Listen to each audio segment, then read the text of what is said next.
हमारा मुकाबला होगा पाकिस्तानी मिलिट्री से। और एक सेकंड के लिए ये भी मत सोचना कि ये जो कॉन्फ्लिक्ट होगी ना ये सिर्फ कश्मीर तक ही लिमिटेड होगी। हमने क्या क्या देखा, क्या क्या सीखा ऑपरेशन सिंदूर से। सबसे पहले वी लॉस्ट जेट्स, चाहे 3 जेट थे या 5 जेट थे, ये तो अब ओपन में ही है। जब हमारे सीडीएस आके ही एडमिट कर सकते हैं कि भाई जेट्स लूज हुए थे, तो हाँ डेफिनेटली लूज हुए थे।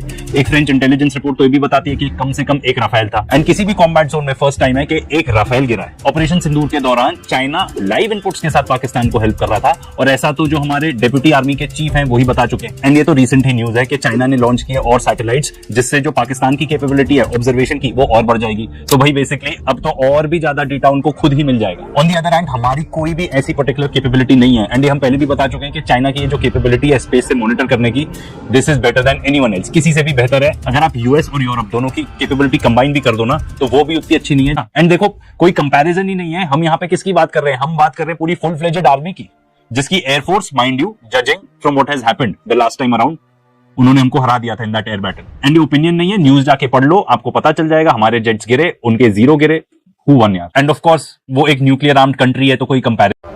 पाक ऑक्यूपाई कश्मीर आपने दिया था, मगर लेने का काम भारतीय जनता पार्टी की सरकार ही करेगी और कोई नहीं।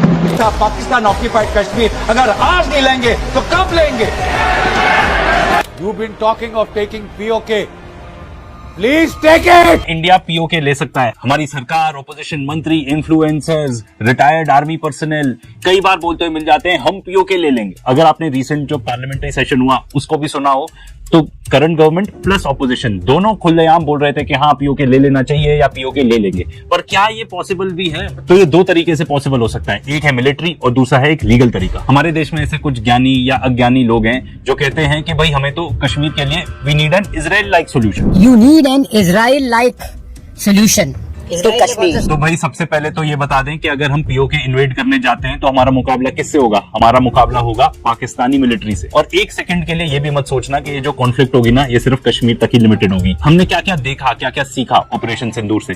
सबसे पहले वी लॉस्ट जेट्स, चाहे 3 जेट थे या 5 जेट थे, ये तो अब ओपन में ही है। जब हमारे सीडीएस आके ही एडमिट कर सकते हैं कि भाई जेट्स लूज हुए थे, तो हाँ डेफिनेटली लूज हुए थे।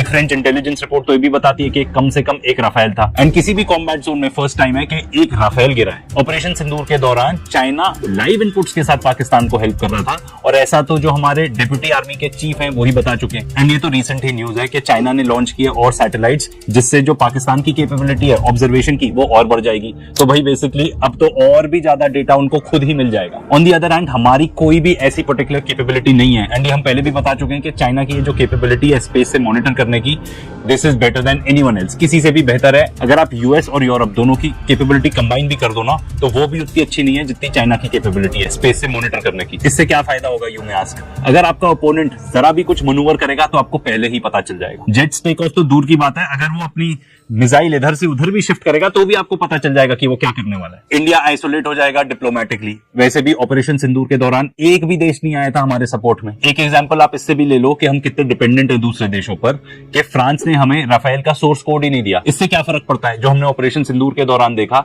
कि भाई अगर सॉफ्टवेयर में आप हल्की भी ट्वीक नहीं कर सकते हो, तो अगर आप कोई अपने और वेपन्स लोड करना चाहते हो उस पर्टिकुलर एयरक्राफ्ट में, पॉसिबल ही नहीं है। एंड ये हमारी एक बहुत ही बड़ी लिमिटेशन थी ड्यूरिंग ऑपरेशन सिंदूर। एंड देखो अगर आप इतना बड़ा मिलिट्री कैंपेन चलाने वाले हो तो आपको सारे देशों का जितने भी आप ले सकते हो अपने सपोर्ट में उनको लेना जरूरी है। और हमारे केस में तो खास तौर पे, क्योंकि हम हार्डली कुछ चीजें इन हाउस बनाते हैं। एंड इसी एग्जैक्ट टॉपिक पे हम वीडियो भी बनाने वाले हैं, तो सब्सक्राइब करना मत भूलना। इनफैक्ट हमारी जो ब्रह्मोस मिसाइल्स है ना, वो भी इंडिया और रशिया का जॉइंट वेंचर ही है। तो अगर मान लो रशिया कह देता है कि भाई आप ऐसी टाइप की हरकत करने जा रहे हो, हम इसके सपोर्ट में नहीं है, तो हम क्या करेंगे? Pakistan on the other hand उसको पूरा सपोर्ट मिलेगा, क्योंकि अग्रेसर तो हम होंगे, वो थोड़ी होगा। एंड पाकिस्तान के पास है चाइना। वैसे भी China 80% of Pakistan defence equipment supply करता है, तो वो एकदम ही रिलायबल सप्लायर रहेगा for all sorts of spares या जो भी मटेरियल रिक्वायर्ड रहेगा उसके लिए। चाइना तो बहुत हेविली इन्वेस्टेड है into Pakistan. Belt and road initiative के बारे में तो सुना ही होगा। एंड अगर आप ऑपरेशन सिंदूर के बारे में बात करो तो 3 कंट्रीज थी जिन्होंने आके फुल्ली सपोर्ट किया पाकिस्तान को, Turkey, Azerbaijan end of course China. And इस चीज के बारे में तो सीडीएस जनरल चौहान ने भी वार्न किया था। इनफैक्ट उन्होंने ये बताया था कि ये पाकिस्तान, चाइना, बांग्लादेश इकट्ठे हो गए हैं तो ये इंडिया के लिए एक थ्रेट हो सकता है, या एटलीस्ट इंडिया के सिक्योरिटी इंटरेस्ट में तो नहीं है। एंड ऑफ कोर्स जब आप जाके इस टाइप का अटैक करोगे तो न्यूक्लियर का रिस्क तो है ही है। अब भाई ऑपरेशन सिंदूर के दौरान भी तो यही हुआ। अब भाई वो लोग जो भी हैं जो बोलते हैं कि भाई हम उससे नहीं डरेंगे, न्यूक्लियर की धमकी, न्यूक्लियर की धमकी, अरे भाई, न्यूक्लियर धमकी देने के लिए ही बनाया है उन्होंने। किसी भी देश ने न्यूक्लियर धमकी देने के लिए ही बनाया है, क्योंकि आज के डेट में अगर आप न्यूक्लियर वॉर छेड़ देते हो तो it is mutually assured destruction, 100%, सभी कुछ खत्म है। तो वो डेटरेंस के लिए ही बनाया गया है न्यूक्लियर वेपन, ठीक है ना। या अगर आपको इस टाइप की भाषा यूज करनी है कि धमकी देने के लिए बनाया गया है, तो हाँ भाई, उसी के लिए बनाया। पर ऑपरेशन सिंदूर के दौरान तो आप न्यूक्लियर छोड़ो, इनफैक्ट कन्वेंशनल वॉरफेयर में भी हम उनसे हार ही गए थे, हम उनसे पीछे थे 100%। आप चाहे एग्री करना चाहो या नहीं करना चाहो, पर अगर इस टाइप का इंटरवेंशन होता है कि हम जाके पीओके ले लेंगे, तो जो वॉर होगा ना, इंडिया ने कभी ऐसा वॉर देखा ही नहीं होगा, 100% गारंटीड। इतना ब्लडी होगा, सिविलियन मिलिट्री कैजुअलिटीज इतनी ज्यादा होंगी, आप सोच भी नहीं सकते। इतनी तबाही मच जाएगी। एंड ऐसा थोड़ी है सिर्फ कश्मीर के आसपास ही बम फूटेंगे। देन अगर वॉर है देन सब कुछ लेजिटिमेट है, दिल्ली पे भी बम फूट सकता है, कहीं भी बम फूट सकता है। एंड ये आपने ऑपरेशन सिंदूर के दौरान देख ही लिया होगा ना। एंड सबसे इंपॉर्टेंट बात, क्यों जीरो चांस है, zero of any military success. Certain part of PoK तो चाइना के पास ही है, तो क्या हम चाइना से भिड़ जाएंगे, वो भी एकदम हेड ऑन? हम अफोर्ड ही नहीं कर सकते भाई। चाइना एकदम अलग लेवल पे है, वो तो यूएसए को मार दे सकता है, इस लेवल पे है वो, क्योंकि वो हमसे हर चीज में आगे हैं। वो अपनी सारी चीजें खुद बनाते हैं। उनके जो फाइटर जेट्स हैं, वो उनके पास 5th जनरेशन फाइटर जेट है जो वो खुद मैन्युफैक्चर करते हैं। हमारे पास तो हम एक जेट इंजन तक खुद नहीं बना पाए। स्पेस टेक में वो लोग इतने आगे हैं, मैंने आपको ऑलरेडी बता ही दिया उसके बारे में। एआई में इतने आगे हैं, उनके पास जो मिसाइल्स का आर्सेनल है वो भी हमसे बहुत ही ज्यादा सुपीरियर है। एंड हम कहाँ हैं उनके आगे? ऑनेस्टली बिल्कुल भी नहीं है। उनके पास तो 2 साल में एक आर्मी ऑफ रोबोट्स तैयार हो जाएगी, तो रोबोट लड़ने आएंगे। दैट इज ऑफ कोर्स, अगर हम कभी भी ऐसा सोचें या डिसाइड करें कि ऐसा हमको कुछ मिलिट्री एक्शन लेना है, पीओके लेना है, तो our country will be doomed. इसके बारे में कोई दो राय नहीं है। देखो, इजराइल अफोर्ड कर सकता है ये सब करना, क्योंकि वो अटैक डॉग है वेस्टर्न एलाइज का, ठीक है ना। वो बना ही इस चीज के लिए, एंड वो बेसिकली एक्सटेंशन है of US empire, and last phase है कॉलोनाइजेशन का। एंड इसी वजह से उसको सारे वेस्टर्न एलाइज सपोर्ट करते हैं। इसीलिए इंडिया और इजराइल का तो कोई कंपैरिजन ही नहीं है, मत करो, दोनों देश बहुत ही अलग हैं। अब ये तो बात हम मिलिट्री की कर रहे हैं, डिप्लोमेटिकली आप सोचो क्या होगा। ऑपरेशन सिंदूर के दौरान तो कोई सपोर्ट नहीं करने आया, जबकि हमारा तो स्टांस यही था। अगर आप पार्लियामेंट्री सेशन सुनोगे तो वो बताते हैं हमारा स्टांस सिर्फ ये था, हमारे पॉलिटिशियंस बता रहे हैं खुद, कि जब हमने जाके उनके पर्टिकुलर साइट्स को टारगेट किया, उसके बाद हमने पाकिस्तान को फोन कॉल करके बोला बस वी आर डन, हम आगे नहीं प्रोसीड करना चाहते।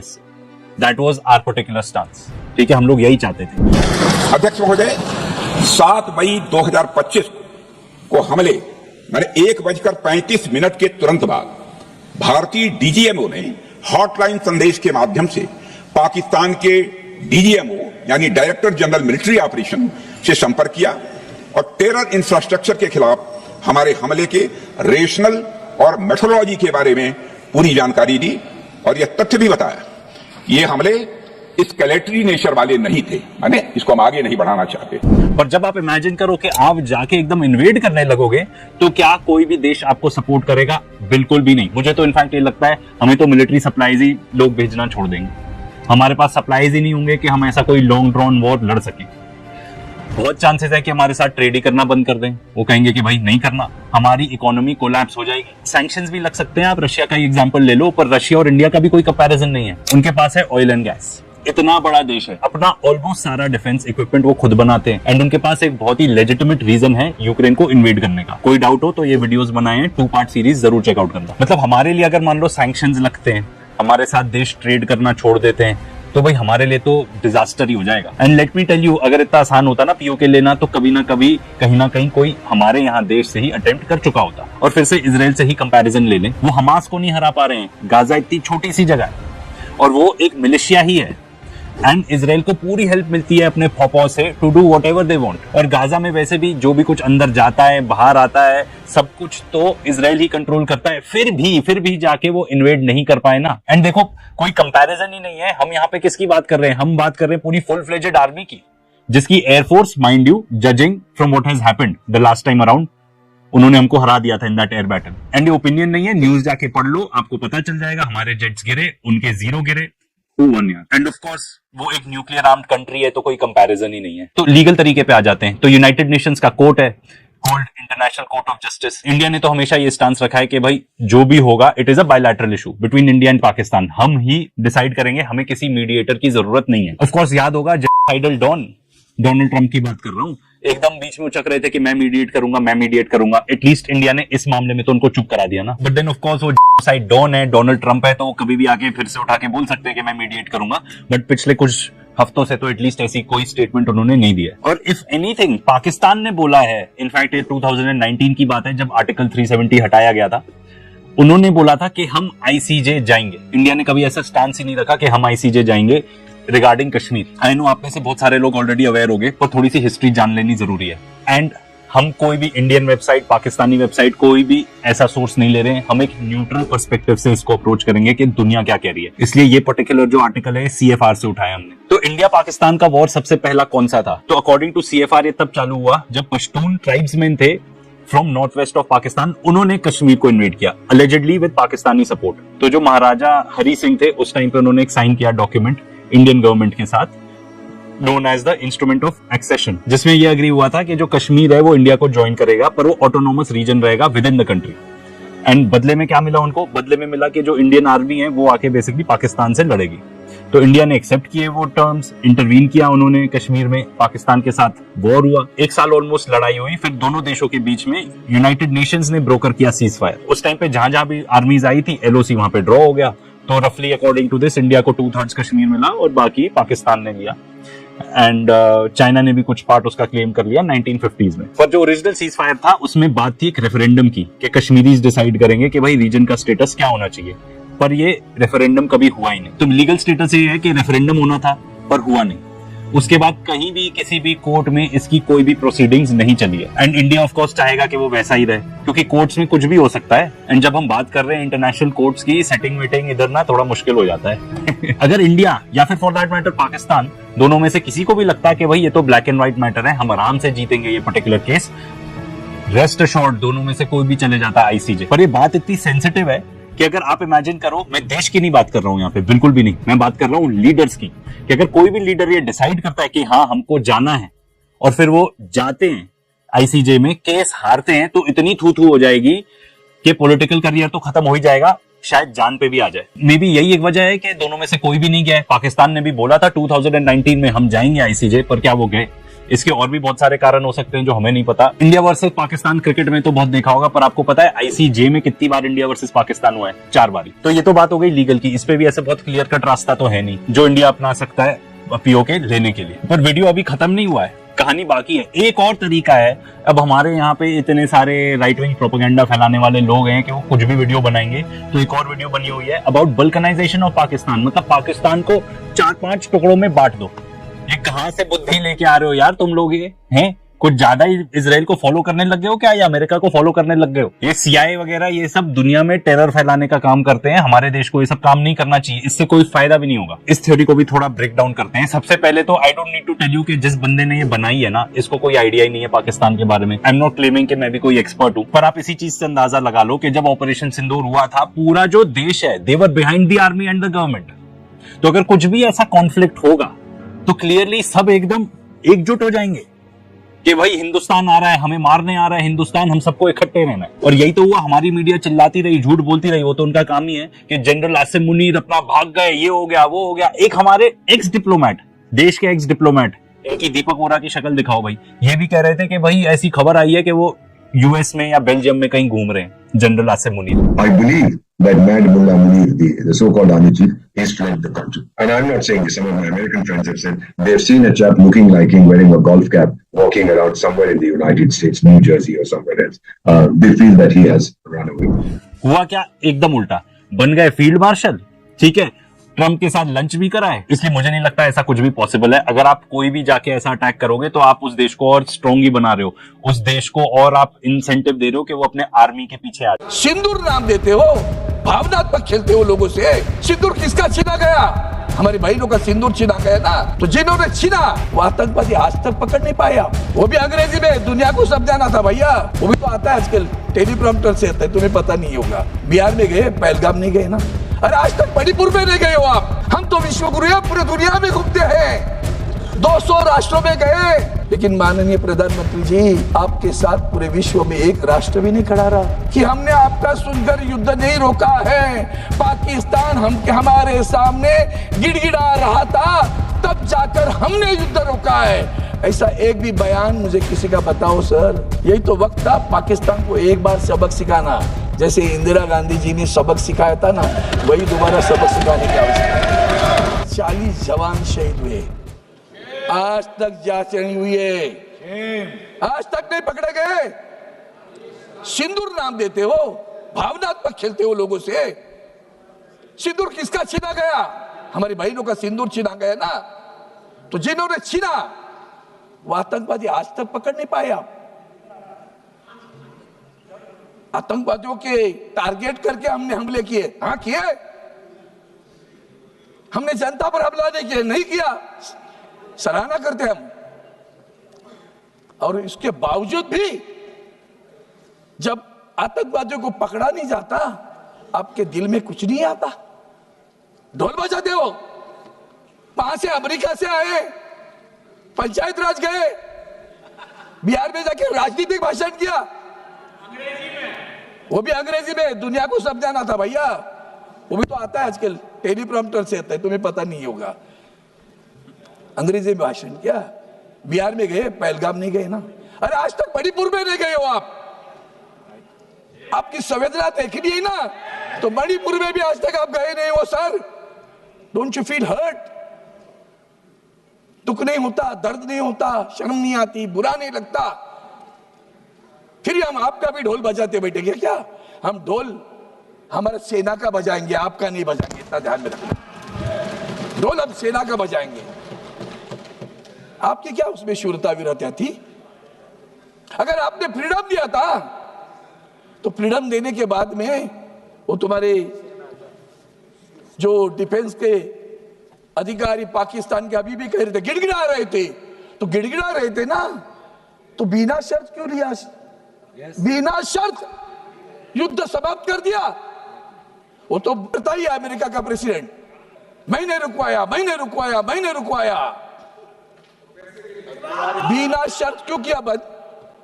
बिना शर्त क्यों? अगर वो गिड़गिड़ा रहे थे ना, तो शरण आ रहे थे। अगर वो शरणार्थी थे तो शर्तें लगानी चाहिए थी। क्या शर्तें लगाई आपने? उसके बाद में भी युद्ध चलता रहा, हमारे जम्मू पर हमले होते रहे, नागरिकों के बस्ती पर हमले होते रहे, हम देखते बैठे क्या? सभापति महोदय, हमारी सबसे बुरी बात यह है, सार्क, ये नेपाल, इर्द गिर्द हमारे जो राष्ट्र हैं, एक राष्ट्र हमारे साथ नहीं बात करता। हम तो विश्वगुरु हैं, हम तो विश्वगुरु हैं, पूरे दुनिया में घूमते हैं, 200 राष्ट्रों में गए, पाकिस्तान के आतंकवाद के बारे में बात करते हैं। आतंकवाद के लिए हम कॉम्प्रोमाइज नहीं करेंगे, नहीं करना चाहिए, सराहना करता हूं, प्रधानमंत्री को धन्यवाद भी देता हूं। लेकिन माननीय प्रधानमंत्री जी, आपके साथ पूरे विश्व में एक राष्ट्र भी नहीं खड़ा रहा। ये देश के लिए हम टिक्का टिप्पणी के लिए नहीं खड़े हैं यहाँ। एक राष्ट्र आपके साथ खड़ा रहता है, वो इस्राएल खड़ा रहा, नेतन्याहू। और हम ईरान के खिलाफ खड़े रहे, जो ईरान आपको तेल देता है और कहता है पैसे बाद में दे दो, चलेगा लेकिन तेल ले लो। उस ईरान के साथ का रिश्ता भी बिगड़ गया। ये हमारी परराष्ट्र नीति है। सभापति महोदय, ये सिर्फ पहलगाम की बात नहीं, कारगिल में भी हमने ऑपरेशन विजय किया था। उसके बाद भी गलवान बिलवान होता रहा, डोकलाम होता रहा। सीमा पर घुसना, घुसपैठ चालू है, चीन घुस रहा है। किसने किसने इस युद्ध में पाकिस्तान को मदद की? चाइना तो कर ही रहा था, तुर्की मदद कर रहा था, ड्रोन दे रहा था, तीनों राष्ट्र एक साथ मिलकर कर रहे थे। हमें अंतर्मुख होकर आत्मपरीक्षण करने की आवश्यकता है कि एक भी राष्ट्र हमारे साथ क्यों नहीं खड़ा रहता। क्या हमने बुरा किया है? क्या हम गलत है? इंटरनेशनल मॉनिटरी फंड युद्ध के समय, यह नहीं कि इन्होंने नहीं किया, ये बोल रहे थे, मैं उनकी सलाह करते, मांग रहे थे, ये बार बार कह रहे थे कि पाकिस्तान को पैसा नहीं देना, मदद न करना, क्योंकि वो पैसा आतंकवाद के लिए इस्तेमाल होगा। इतना कहने पे भी युद्ध के समय ही इंटरनेशनल मॉनिटरी फंड पैसा देता है पाकिस्तान को। कमाल होगी। तो इसका मतलब हिंदुस्तान की क्या स्थिति है विश्व में, यूएन में तुम्हारी क्या स्थिति है, सिक्योरिटी काउंसिल में क्या स्थिति है। पाकिस्तान के खिलाफ कोई नहीं बोलता। हमीद अंसारी को बुला लिया ट्रंप ने। कनाडा में भी आपको नहीं बुलाया था, ये मत भूलना। G7 में भी आपको नहीं बुलाया, बाद में मेहमान करके बुलाया। और वहां मेहमान करके जाने के बाद ट्रंप वहां हमारे प्रधानमंत्री को फोन पे बोलते इधर आ जाओ। किसके लिए? अंसारी के पास मिलने के लिए नहीं गए प्रधानमंत्री। मैं मानता हूं उनको नहीं गए, अच्छी बात की। जो अच्छा है उसको अच्छा बोलूंगा। में विपक्ष को इस बात का पूरी तरह से यकीन है कि चुनाव आयोग भाजपा को जिताने के लिए 60-65 लाख वोटर्स का नाम काट रहा है। इस बात को लेकर संसद से लेकर सड़क तक हंगामा मचा हुआ है। विपक्ष चर्चा चाहता है और सरकार चर्चा से भाग रही है। विपक्ष का गुस्सा देखिए, लोकसभा की कार्रवाई शुरू होते ही बंद करनी पड़ गई। मुझे लगता है कि आप नियोजित तरीके से ही सदन को बाधित करना चाहते हैं, इसलिए सदन की कार्रवाई आज 2 बजे तक के लिए स्थगित की जाती है। लोकसभा की कार्रवाई जब दोबारा शुरू हुई तो ओम बिरला नहीं आए, उनकी जगह पर उपसभापति जगदंबिका पाल आए, लेकिन वो भी सदन को संभाल नहीं पाए। उनको पूरे दिन के लिए लोकसभा स्थगित करनी पड़ गई। संसदीय कार्य मंत्री जी की अपील आप नहीं मान रहे, स्पोर्ट्स मिनिस्टर की अपील नहीं मान रहे, स्पोर्ट्स देश के खिलाड़ियों, लाखों खिलाड़ियों के भविष्य के साथ खिलवाड़ कर रहे हैं। ऐसे क्या चर्चा संभव है? कृपया मैं फिर अपील करता हूं, सभा की कार्रवाई मंगलवार दिनांक 5 अगस्त 2025 को प्रातः 11 बजे तक के लिए स्थगित की जाती है। धन्यवाद। इधर राज्यसभा में मामला थोड़ा उल्टा रहा। आज दिशोम गुरु शिबू सोरेन जी का देहांत हो गया। शोक के चलते राज्यसभा की कार्यवाही कल तक के लिए स्थगित कर दी गई। कल मंगलवार 5 अगस्त 2025 को प्रातः 11 बजे तक के लिए स्थगित की जाती है। राहुल गांधी ने अस्पताल जाकर शिबू सोरेन को श्रद्धांजलि दी और हेमंत सोरेन को हौसला बंधाया। नरेंद्र मोदी जी भी श्रद्धांजलि देने के लिए गंगाराम अस्पताल पहुंचे। शिबू सोरेन क्या फौलादी इरादों वाले इंसान थे, क्या जुझारू जीव थे। उनके जीवन की कहानी पर फिल्म भी बन सकती है दोस्तों। अच्छा, मैंने उनके जीवन पर एक वीडियो बनाया है, आज ही बनाया है। आप प्रज्ञा के पन्ना के इस वीडियो सेक्शन में जाकर उस वीडियो को भी देख सकते हैं। मैं कहती हूँ ना कि प्रज्ञा का पन्ना किसी भी खबर का त्वरित विश्लेषण करता है और उल्टा चश्मा यूसी पर आप सभी तरह की खबरें, ग्राउंड रिपोर्ट्स देख पाते हैं। तो दोस्तों, बिहार चुनाव में भाजपा के लिए बेईमानी का पूरा प्लॉट तैयार किया जा रहा है। विपक्ष बार बार ये कह रहा है और विपक्ष इसीलिए चाहता है कि चर्चा हो और सरकार बार बार चर्चा से भाग रही है। एक बात बिल्कुल साफ है कि बिहार में चुनाव आयोग का SIR एक तरह के फर्जीवाड़े से ज्यादा कुछ नहीं है। बिना लोगों के घर जाए सत्यापित किए वोटर लिस्ट से नाम काटे और जोड़े जा रहे हैं। राहुल गांधी कहते हैं कि चुनाव आयोग भाजपा को जिताने के लिए और वोटों की चोरी करने के लिए ऐसा कर रहा है।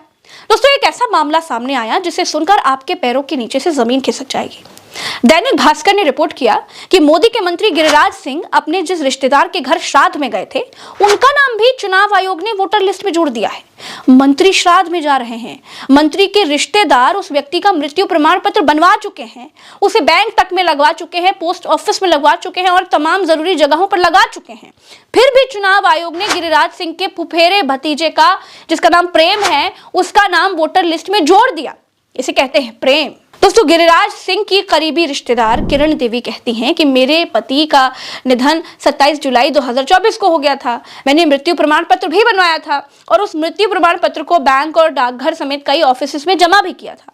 प्रधानमंत्री नहीं गए, फोन किया था ना, प्रधानमंत्री जी को फोन किया था ना, कनाडा आए हूं तो इधर आ जाओ।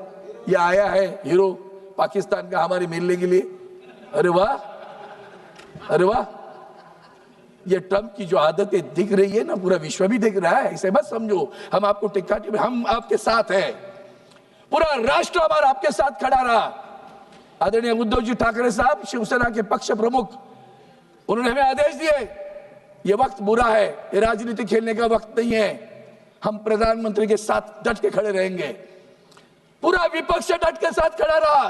आपने सभी के एक दल बना लिए, 7 राष्ट्रों में टीम भेज दी आपने, अन्य बहुत सारे राष्ट्रों में टीम भेज दी। क्या हुआ उस राष्ट्रों में? क्या सम्मान हुआ? पाकिस्तान की फौजी ताकत पर दलेर इंडियन का दबंग बयान आपने देख लिया। मोदी को 2 टोक वार्निंग दी, अगर कश्मीर का सोचा तो इंडिया से भी हाथ धो दोगे, होश के नाखून लो। भारतीय जर्नलिस्ट ने मोदी की बेइज्जती कर डाली। आज के लिए इतना ही। मज़ीद अगर इस तरह की रिएक्शन वीडियो आपने देखनी है तो हमारे चैनल को सब्सक्राइब कर लें। वीडियो पसंद आई हो तो वीडियो को भी लाइक और दोस्तों के साथ शेयर ज़रूर कर लें। इंशाल्लाह मिलते हैं किसी नेक्स्ट वीडियो में, तब तक के लिए अल्लाह नेगबान।